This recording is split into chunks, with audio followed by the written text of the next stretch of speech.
सोने में भयानक तेजी, चांदी में और जबरदस्त तेजी, और वो तेजी ऐसी कि चलती चली जा रही है, चलती चली जा रही है। यूं लगता था कि इस तेजी का कोई अंत नहीं होने जा रहा है।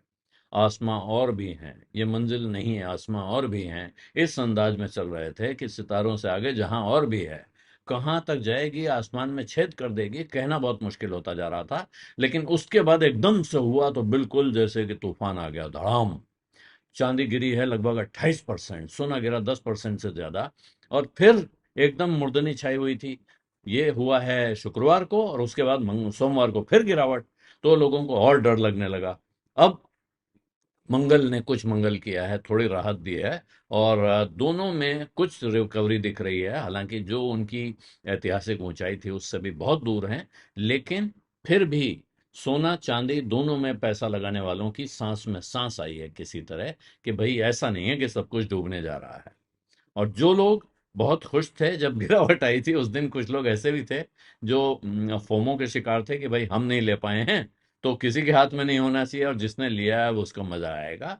अब परिस्थिति वहां से तो काफी दूर आ गई है। ये जो जबरदस्त उठापटक रोलर कोस्टर था, वहां से उतर आए हैं कह सकते हैं ये दोनों मेटल्स। और उनमें रिकवरी भी दिख रही है। लेकिन अब थोड़ा ठंडे दिमाग से सोचने का वक्त है कि हुआ क्या है, क्या थी ये तेजी, और क्यों आई ये गिरावट, और क्या इसकी कोई वजह सामने है। तो पिछले साल भर में धुआंधार तेजी देखने को मिली थी सोने और चांदी में। और ये सोना चांदी क्या है, इनको कहा जाता है कीमती धातु, अंग्रेजी में प्रेशियस मेटल्स। कीमती किस बात की? कीमत इसलिए है कि इनकी अपनी एक कीमत है, ये प्रेशियस हैं अपने आप में। और इनकी एक वैल्यू है जो जाती नहीं है, जो वैल्यू बनी रहती है तमाम तरह के कष्ट में, परेशानियों में, तकलीफ में, उठापटक में भी। सोना और चांदी ही रहते हैं। और यही वजह है कि बहुत लंबे समय से इतिहास में ये दोनों धातुएं लोगों को अट्रैक्ट करती रही हैं, एक सेफ हेवन की तरह, करेंसी ऑफ क्राइसिस की तरह। मुसीबत के समय लोग इनकी तरफ देखते रहे हैं। जब डोनाल्ड ट्रंप पिछले साल अमेरिका के राष्ट्रपति बने, तब से एक दुनिया में एक नया दौर आ गया है। आप कहते हैं ट्रंप एरा जिसको कहते हैं, उस ट्रंप एरा में सोने और चांदी की हैसियत बढ़ने की वजह है, क्योंकि डोनाल्ड ट्रंप जाने जाते हैं अपनी अनप्रिडिक्टेबिलिटी की वजह से। बिल्कुल ऐसे फैसले करते हैं जिनकी किसी ने कल्पना नहीं की ही, और इस अंदाज में करते हैं जैसा इससे पहले किसी ने दिखाया नहीं था। और यही वजह है, बाजार के जानकारों का मानना है कि दुनिया के बाजारों में को ड्राइव करने वाला सबसे बड़ा फैक्टर पिछले एक साल में एक ही रहा है, वो है श्री डोनाल्ड ट्रंप। वो टैरिफ का मामला हो, अपने सेंट्रल बैंक को प्रेशराइज करने का मामला हो, ग्रीनलैंड को धमकाने का मामला हो, वेनेजुएला पे एक्शन का मामला हो, ईरान पे अटैक का मामला हो, कुछ भी, जितने तरह के काम उन्होंने किए हैं वो पुराने जमाने के नेताओं से एकदम अलग है। और बिल्कुल आंख मूंद के दोनों हाथों में नंगी तलवार लेके उसको नचाने वाले नेता के तौर पे वो सामने आ रहे हैं। तो इसी की वजह से एक संकट हो रहा है, अमेरिका में डॉलर कमजोर होता जा रहा है। और इन्वेस्टर्स को अब लगता है कि किसी बहुत मजबूत सेफ करेंसी की तरफ, सेफ एसेट की तरफ जाना चाहिए। और सबसे मजबूत एसेट पे जिनको कहा जाता है रियल एसेट्स, वो हैं सोना और चांदी, जिनके बारे में जैसे मैंने बताया कि उनकी उनका दाम जाता नहीं, उनकी वैल्यू, इनहेरेंट वैल्यू नहीं जाती है। क्यों? क्योंकि उनकी जो कोई दूसरी करेंसीज हैं जिनको फिएट करेंसी बोला जाता है, उनके मुकाबले ये सोना और चांदी ये भरोसेमंद इन्वेस्टमेंट माने जाते हैं। ट्रंप ने जब कमान संभाली है दोबारा अमेरिका की, जिसको इनॉग्रेशन कहा जाता है, पिछले साल जनवरी में हुआ था, वहां से लेके इस साल जनवरी के अंत तक सोने का दाम करीब करीब 2 गुना हो चुका है, और चांदी तो हो गई है 4 गुना। ये जो वजह है, इसको बहुत सारे एनालिस्ट कह रहे हैं कि ये, इसको बहुत सामान्य तरीके से नहीं देखा जा सकता है। ये दिखा रहा है कि आर्थिक तंत्र में, न सिर्फ अमेरिका की सरकार में, अमेरिका की इकोनॉमी में, बल्कि दुनिया भर के आर्थिक तंत्र में लोगों का भरोसा जा रहा है, भरोसा कम हो रहा है। और ये एक बड़ी क्राइसिस ऑफ कॉन्फिडेंस दिखा रहा है, क्योंकि तमाम कर्ज बढ़ रहे हैं, महंगाई बढ़ रही है। दुनिया के देशों पर इतना कर्ज बढ़ रहा है कि आप कल्पना नहीं कर सकते हैं। इस वक्त अमेरिका पर जो कर्ज है वो है 38 trillion dollar, 38 lakh crore dollar का कर्ज लेके बैठा हुआ है अमेरिका, अमेरिकी सरकार। और ये दुनिया का सबसे बड़ा कर्ज है। वो दुनिया की सबसे बड़ी इकोनॉमी है, इसके बावजूद वो दुनिया का सबसे बड़ा कर्ज लेके भी बैठी हुई है। जबकि कुछ और इकोनॉमीज हैं जिन पर इससे बड़े प्रोपोर्शन में बड़े कर्ज हैं, कि जीडीपी से जब कंपेयर करते हैं तो जापान है, इटली है, इनके पास जीडीपी के प्रोपोर्शन के तौर पे कर्जा ज्यादा है। लेकिन कुल वॉल्यूम देखें, परिमाण में देखें, तो अमेरिका का कर्ज दुनिया का सबसे बड़ा कर्ज है। तो ऐसी जगह जहां हर तरफ कर्ज जो है किसी ना किसी तरह का रिस्क मौजूद है, जो सारी फाइनेंशियल एक्टिविटी हो रही है उसमें एक तरह का क्रेडिट रिस्क है।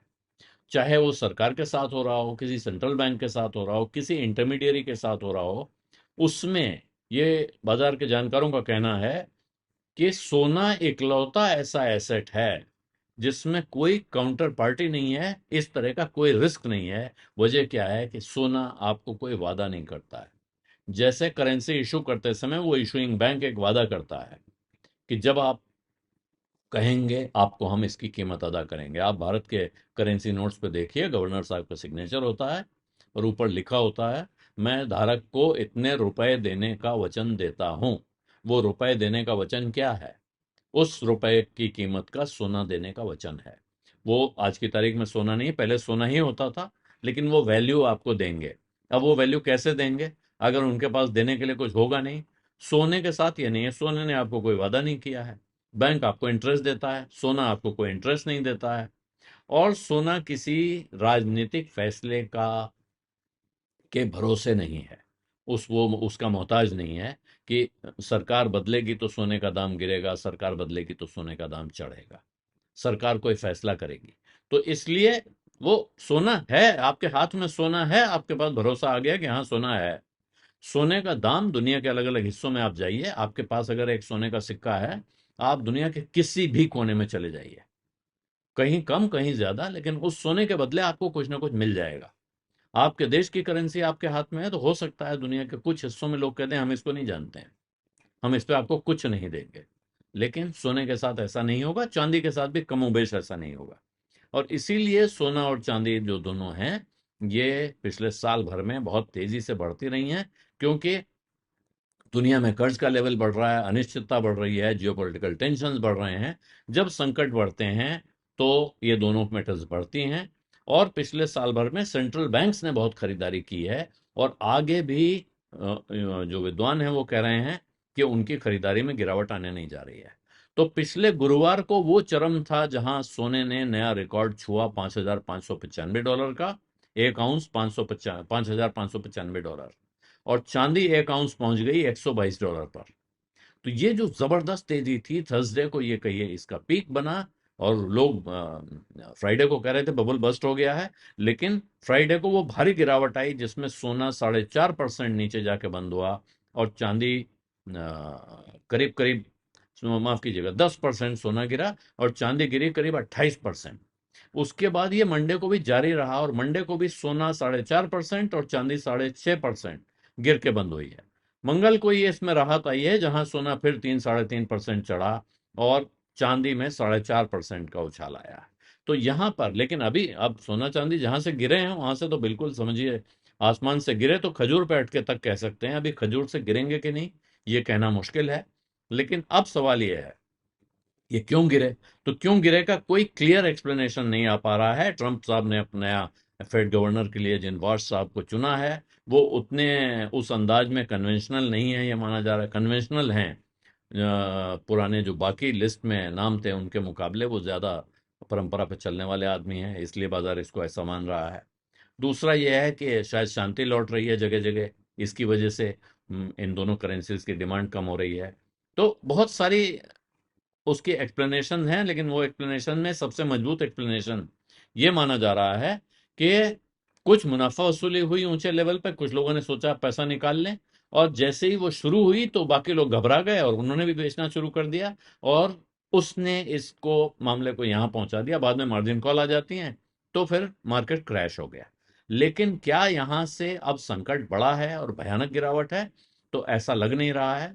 मॉर्गन जेपी मॉर्गन ने कल ही एक नोट दे दिया था जिसमें उनको इस साल में ही अंत तक सोना $6,300 पे जाता दिख रहा है 1 आउंस सोना, यानी कि जो आज भाव है वहां से 30% का उछाल उनको साफ साफ दिखाई पड़ रहा है।